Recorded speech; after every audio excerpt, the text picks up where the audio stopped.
أما بعد فأعوذ بالله من الشيطان الرجيم أم لهم شركاء شرعوا لهم من الدين ما لم يأذن به الله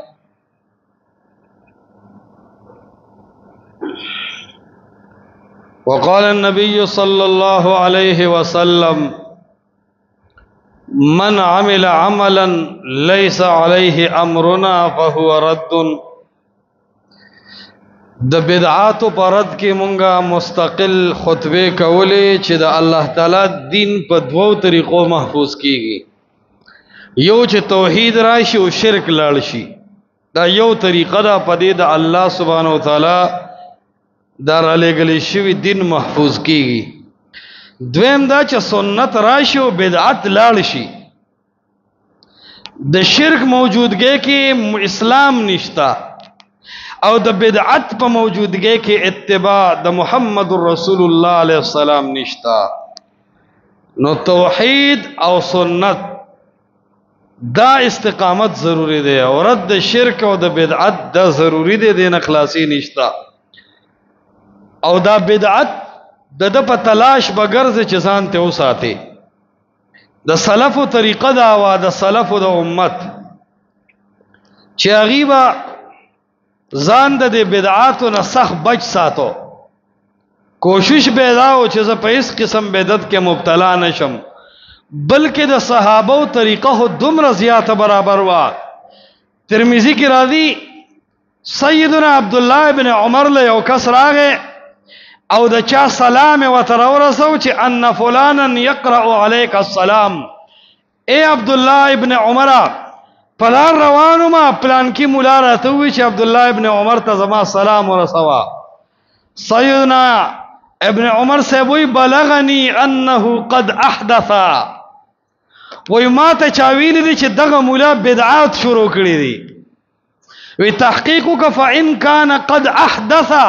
فلا تقرعه مني عليه السلام کدا مولا بدعتی نو ابن عمر سے وہی زما د سلام جواب دے بدعتی رونه سے زما د بدعتی نه برات ته زبرتیانو سره نه غمونه کوم او نور سره خاده کوم زبرتی د سلام جواب هم نه ور کوم بدعتی لا امام جوړول او بدعتی منس کول دا خړه راغټه خبره ده او دیو جن عبد القادر جیلانی غنیه کې وی لا يسلم عليهم په بدعتي به سلام نشي اچوله او نه به بدعتي له سلام جواب ورکول شي ولا يجالس معهم نب اهل بدع سره په مجلسونو کې ناس تکه تر دې پورې وي د اختر مبارکي به ولا نه ورکه بدعتي سر به بدعتي د خوشاله په موقع نه کینه مکمل به د مسلمان د بدعتي نه بایکاټ وي د فاسق بارکم د اهل علم رائے دادا چې پاغه باندې به سلام نه او د سلام جواب به نه اخلي زکا یو خدا د الله د نبی د سنت دشمن دی نو تم د پیغمبر د دشمن شه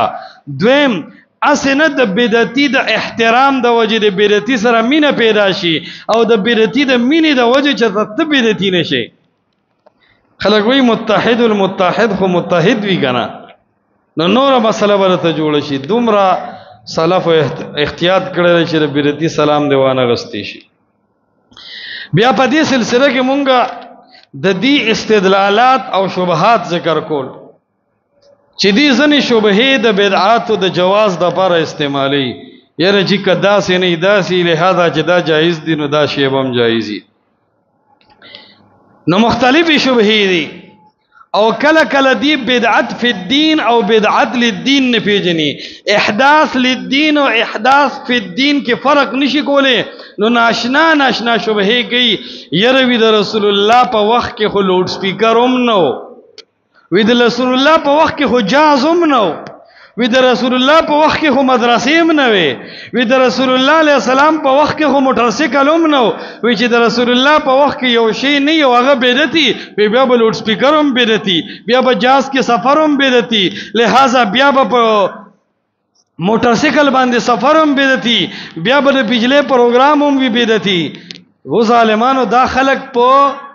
بدعت شرعی او بدعت لغوی نه پويږي لوډ سپیکر بدعت په معنی د ناشنا دی په معنی د ګناه نه دی جاز بدعت ته په معنا د ناشناوالی چې رسول الله په وخت کې نو اوس ناشنا راغی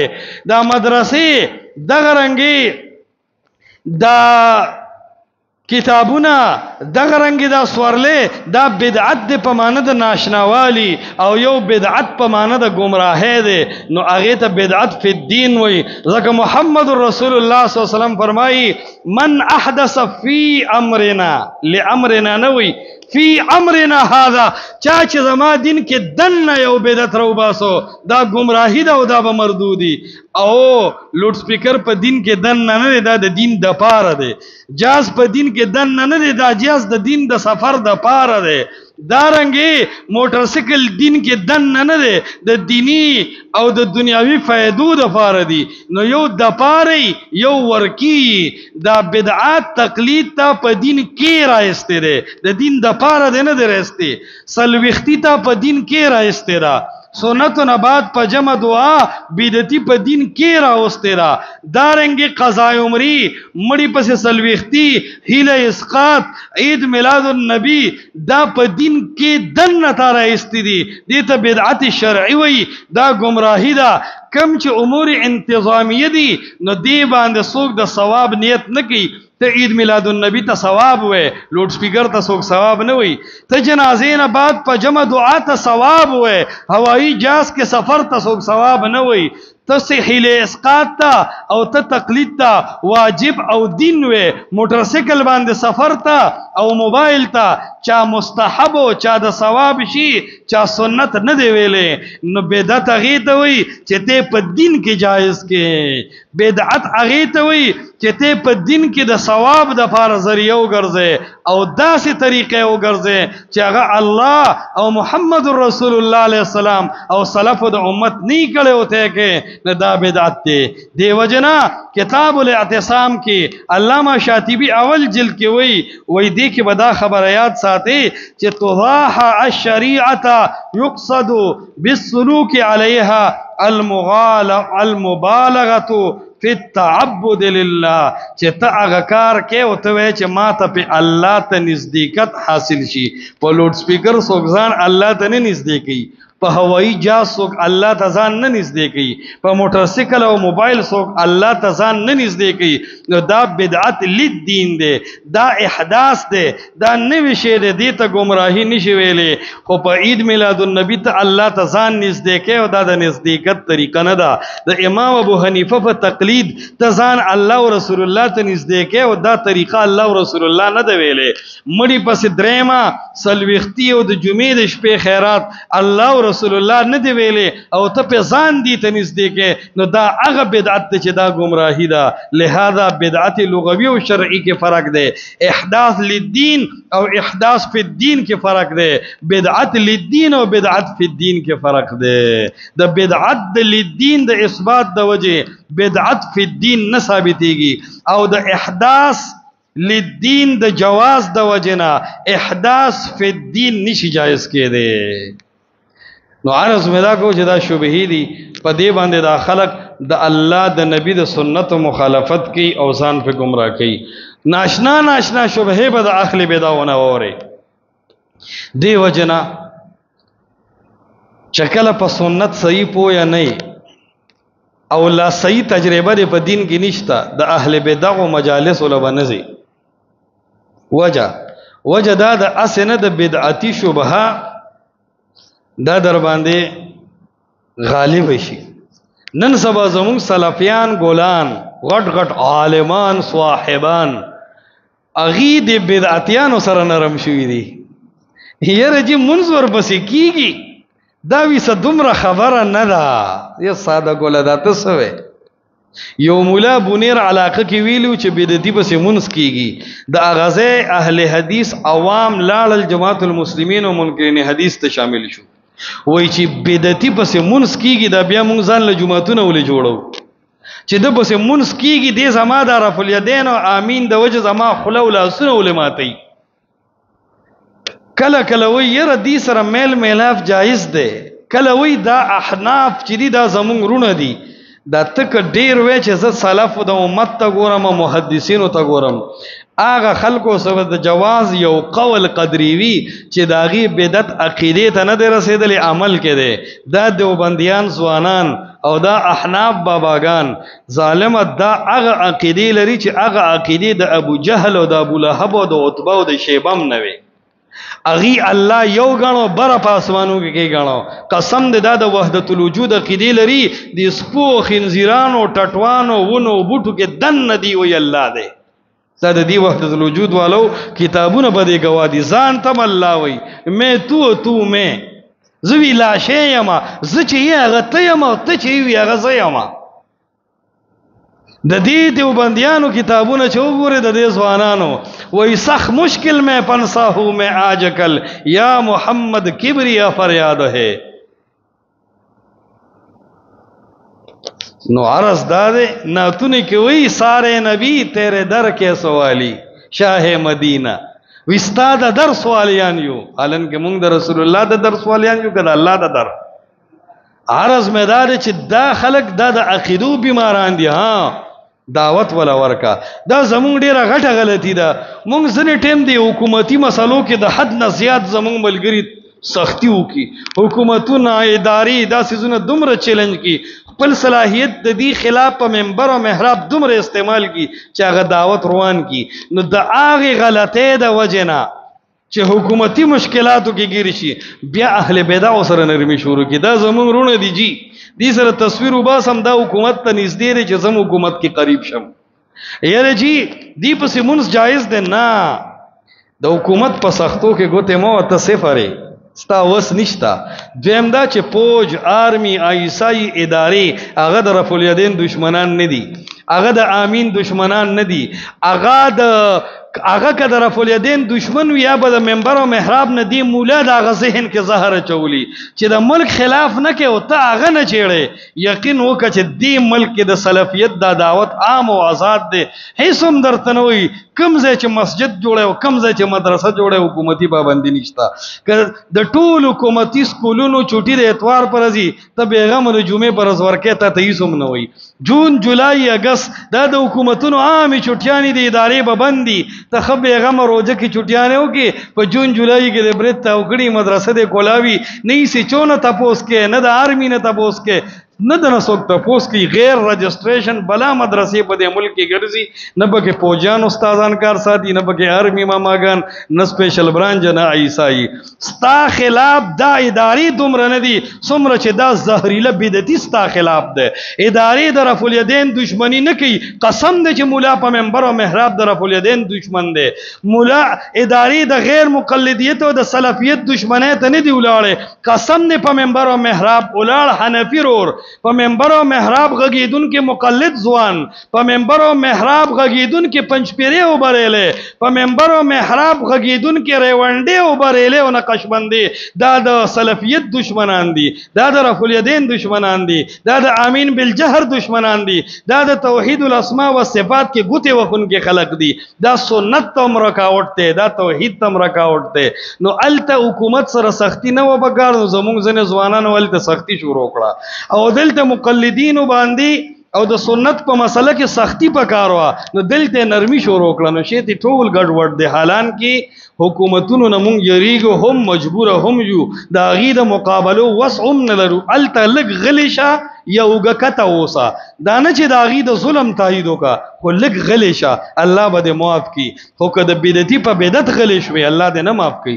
د مشرک په شرک غلی شوی الله دې نه معاف کوي د سنت د دشمن په دشمنه باندې غلی شوی الله دې نه معاف کوي هغه ته دې رور وی الله دې نه معاف کوي هغه پسې د منځ د جواز فتوی ورکړي الله دې نه معاف کوي هغه سره د مینا محبت کو هغه ته دې او خاندل هغه ته دې نرم مزاج وي او داغه سپورټ ته وکړو او داغله دې چانده ورکړه یا دې هغه په مؤسسه جماعت او مدرسه جوړ کړه قسم دې الله به راټینګي رب کریم فرمایي ولا تعاونوا على الاثم والعدوان دا سه مشرک او بدعتي سره د ګناه په کار کې امداد او ملاتړ م جوړېګا فلن اكون ظهيرا للمجرمين زه د مجرم ملاتړ نه جوړېګم فلا تقعد بعد الذكرى مع القوم الظالمين چې ظلم او بدعت او شرک د ښکار چو ملګرتیا پرې د ناس تم ور سره ونه کې ولا ترکنوا الى الذين ظلموا فتمسكم النار دا سه ظالمانو ته اعلان نه کې الله وی عذاب بدل درکم.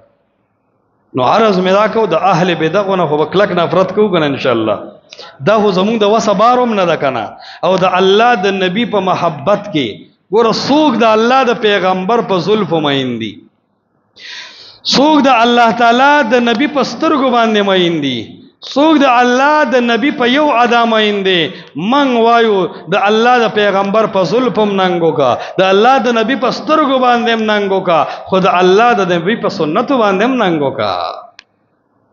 هغه تقسیمو ما اور د هغې خلاف مکوا. نو ما عرض دا کو چې ډېرې ګمراهۍ دي. یو بدعتیانو یوه شبهه دا ده وی یره جي دا بدعت دی خو بدعت حسنه دی، بدعت سیئه نه دی. الان کې یاد ساته کم چې شرعي بدعت دی د الله نبی فرمایي من احدث فی امرنا، او کله فرمایي کل محدثه بدعه. په نوم بدعت چې دی، په نوم ناشنا کار په دین کې چې دی بدعه دا گمراهي ده. او بل روایت کې راځي کل ضلالة فی النار، ار گمراهی و گمراهی والا دا به په اور د جهنم کې. نو بدعت کې حسنه او سیئه نه، بدعت مکمل سیئه ده کم چې بدعت شرعي ده. دا د خلکو یو ځان له غلط سوچ ده. خلک وی په خاطه ته یو سړی چنګلې بونیر غاړه ته تو چاته تاسو کوي ته سلزه او ته وې د خنزیرانو د بچو ښکار کوم دې کس وته دا یو خپل غونډه کې بګه مال امر والا کس وته ساده کول چې د خنزیر بچی شي خپل به کمی شي. نه چې بدعت شي نو خپل دا کم شو. ځکه د الله نبی فرمایي فإن كل محدثة بدعة وكل ضلالة في النار. د الله نبی فرمایي هر ناشنا کار دا بدعت دی او هر بدعت گمراهی دا او گمراهی والا به پور کی او کل لټه کې د الله نبی راوړو. دا خدا الله د نبی کلو دی. دا ډېر غټ عموم پیدا کوي. د صرفیانو د نحویانو په کلو کې عموم شته او د رسول الله علیه السلام په کلو کې به عموم نه. کل بدعت ضلاله موجبه کلیه ورته عالمان وي. اثبات د محمول کوي لجميع افراد الموضوع چې په نوم بدعت دی بسابه گمراهي، چې په نوم بدعت دی هغه به جهنمی.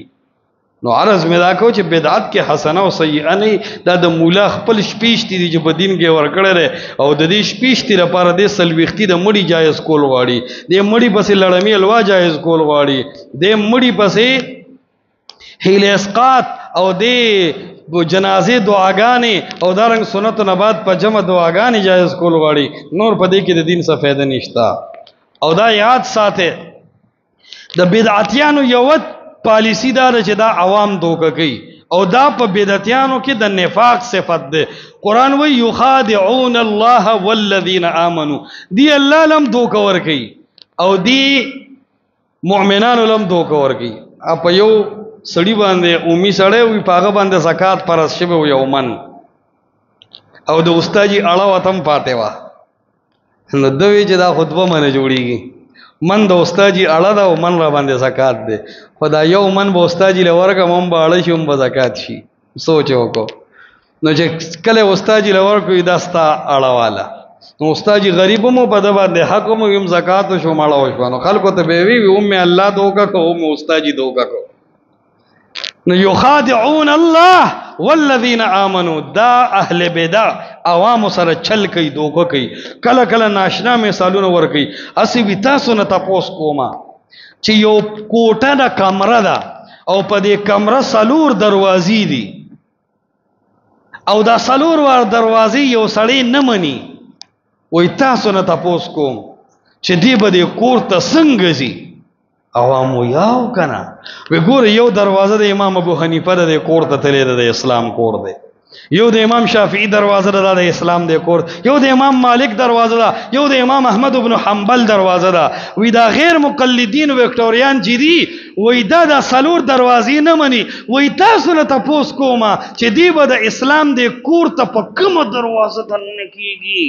عوامو یاو کنه دا وګوره کومه نقطه وي. اوس عوام خو د خر نه کم عقل دی، عقل خو د دې شته دی نه. یو او خيار سړی ته ما مې دا دلته یو مولاوي په قبر اور بسې پاسې دم ما دې تا نه د بوس کوم چې دې کور ته صرف ما ته دن کیږي، که دې کور ته صحابه کرام هم دن شوي دي. جی دي ته صحابه هم دننه شوي دي. ما په کم کور ته چې په کم دیوال او په کم ور صحابه دننه شوي دي زه ورته په هغه ور دننه کېږم. وایه صحابه د اسلام د کور ته د امام ابو حنیفه په ور دننه شوي دي؟ وینا. ما د امام شافعي په ور دننه شوي دي؟ وینا. ما د امام مالک په دروازه دننه شوي دي؟ وینا. ما د امام احمد بن حنبل په دروازه دننه شوي دي؟ وینا. ما په چت ورختلي دي؟ وینا. ما دیوال د اسلام سورې کړی دی؟ وینا. ما په کوم هغې دې کور ته ورغلي دي؟ نو که وی چې صحابه د اسلام کور ته نه دي ورغلی خو د عوامو واو، او که چېرته که وی چې هم په دې کور ورغلي دي بیا ما واو. نو سړي د یو دوه خطا شو ماته ورسره بیا نه وی. ما ورته وی زه د اسلام د کور ته په هغه ور دننه کېږم په کوم ور چې محمد رسول الله خپل صحابه دننه کړي دي، او هغه ور دی اطیعوا الله و اطیعوا الرسول. دا الله تابعداري وکا، دا الله د پیغمبر تابعداري وکا. بل دا چې دا ورونه خو امام ابو حنیفه جوړ کړل. امام ابو حنیفه دیوال سوري کړو دا ور جوړ کو، که دا ور وته د مخ کې نه جوړو، که چېرې د مخ کې نه جوړو نو دې ته د امام ابو حنیفه ور ولې وې، او که امام ابو حنیفه جوړ کړي نو دې څوک دی چې د اسلام کور ماتي او پای کې ورونه جوړي بیا ورسره هم بله نه وه. نو عرض مې دا دی یخادعون الله والذین آمنوا، دا مؤمنانو ته شبهې چې شبهې په خبره پوهېږي که نه. کله کله وی دې ګاډي کې چې دا بلا سورلی ناست یو اره سورلي وی چې دا ګاډی زه چلوم، وی دا سورلی به تیارې شي؟ وي نه، وی د ګاډي خپل ډریوري وی داسې د اسلام چې کوم دی خپل ډریور دی. نو وایه که دا ډریوري داسې امام ابو حنیفه ته ورکوې نو دا ډریوري بیا زه هم کولی شم، او که اوریجنل ډریور دی پکاري نو د اسلام د ګاډي صحیح ډریور محمد رسول الله صلی الله علیه وسلم دی، او د دې صحیح سورلی صحابه کرام دي. نور څه وی؟ عرض دا چې دا شبهات چې مسلمان مؤمنان با د اسلام خپل نه خبر وي او د شبهاتو نه به دیو بالکل نه متاثره کېږي. قرآن هم وایي الذي یوسوس فی صدور الناس، د شیطانانو یو قسم دا دی چې دی د خلکو سینو کې شکوک او شبهات اچي. یاره وي د ملک وکټوریا نه مخکې ما وي چې ته غیر مقلد نه ولیدلی، وایي آدم رؤیت خو دلیل د آدم نه دی، تا نه دی لیدلی، ما لیدلی دی. البته ته د 1857 نه چې کله برطانیه راله او په هندوستان حمله وکړه، احمد رضا دی او دا ټانګټت مولا نه واغستل او دی ورته دستخط یې وکړې، کتابونه یې ولیکل اعلام الاعلام بان الهندوستان دار الاسلام، دا کتابونه یې ولیکل. نو دا د ستا په صوانح قاسمي کې لیکلي دي، وایي دغه هندوان راجمع شو، چانده وکړه او په دغه چانده باندې د دیوبند مدرسه جوړه شوه. او بیا چې ول شپېشتي ورکی وی رسول الله راغی او په خوب کې نخې راخ کړی او د دې دا وی انجینیر لکه هغه وی چې کم دی را بنیادونه وی سار چې را پاسدل نخې راخ کړی شوی او بیا په هغې باندې چې کم دی بنیادو لګولی شوی. ستا بنیاد د شرک دی، بنیاد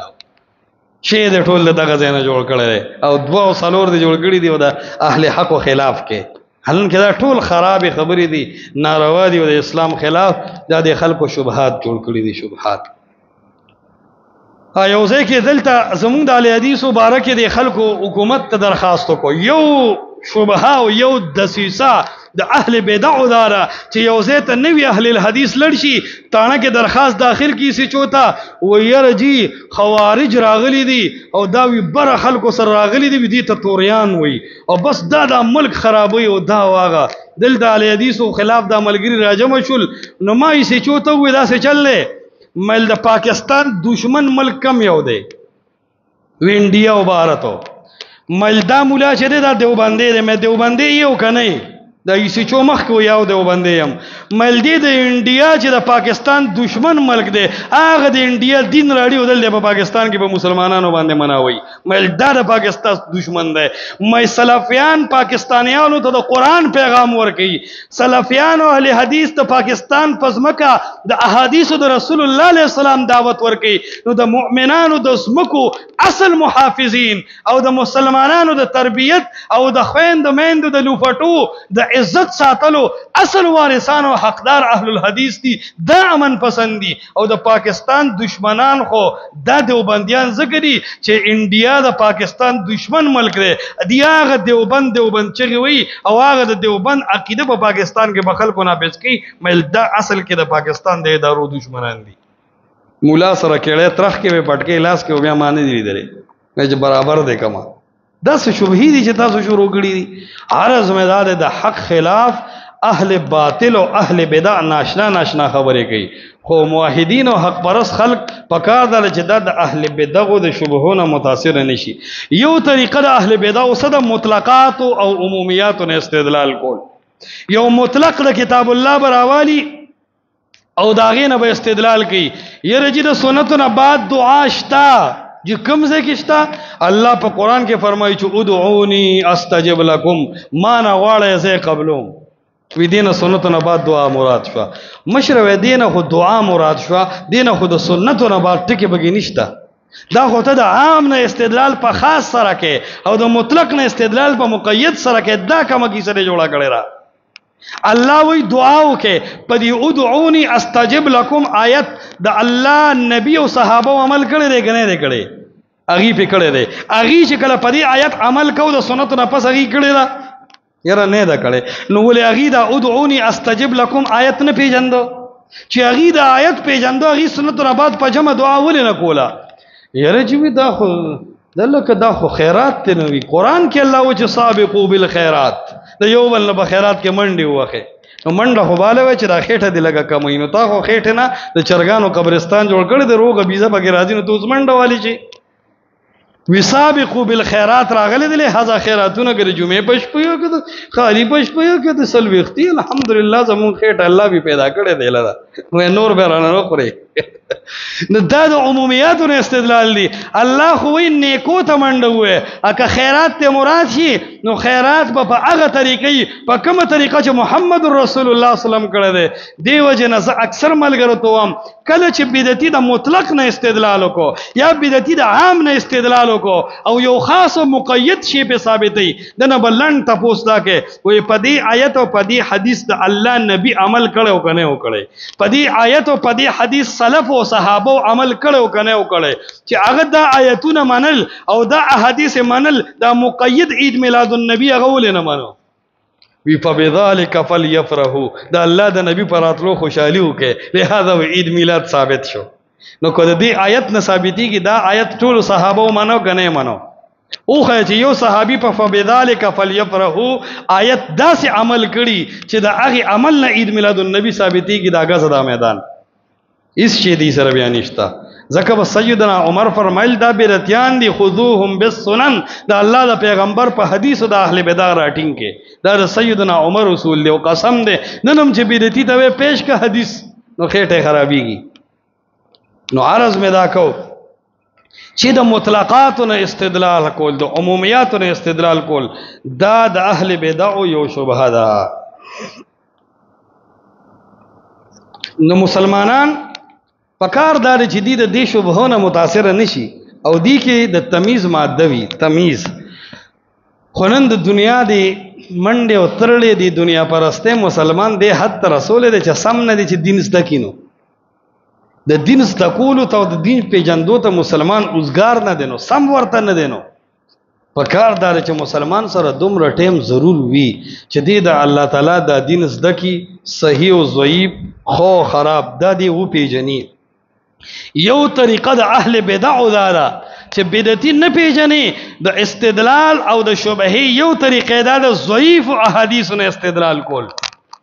دا د اهل بدع مستقل طریقه ده. حدیث به ضعیفي دی بلګیای دا غینه به استدلال کوي لکه د 60 مسکی عوام 14 کینو یو تور د سراخ کې بل د سراخ کې الګ دا پس کیری دی باب کې چې څومره حدیث ته دا ټول ضعیف دي